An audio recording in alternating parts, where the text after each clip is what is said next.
La question de l'avenir de l'école secondaire de Grandval échauffe les esprits.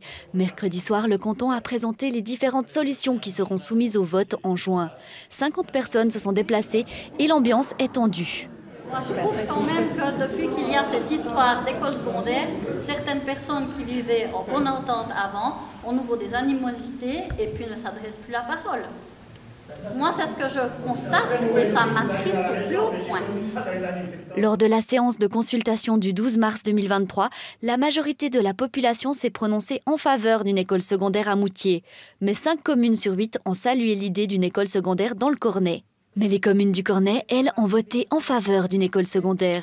Donc le fait que le canton ne respecte pas la volonté des communes provoque du mécontentement.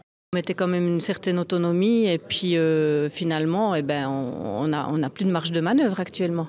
Malgré ce souhait, une solution pour maintenir l'école à Moutier est discutée au Grand Conseil. Lors de la séance d'information, les coûts ne font pas débat, car ils sont plus ou moins similaires pour les deux options, mais on se questionne plutôt sur le transport vers Moutier et les avantages et inconvénients de classes plus petites à Grandval. Je dirais, à mon avis, ceux qui veulent aller à Moutier, c'est plutôt une question du bien-être des enfants.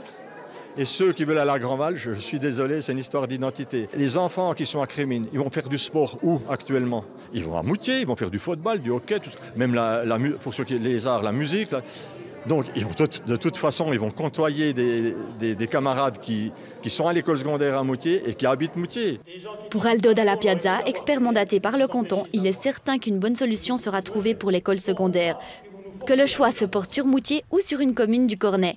Le risque, c'est plutôt les dissensions dans la population et puis se trouver avec des tensions comme ça dans les populations parce qu'il y a des décisions à prendre. Mais à terme, il n'y a pas de risque. De toute façon, il y aura une solution qui satisfera les familles, les enfants et qui aboutira à des formations de qualité, quel que soit le modèle qui sera pris.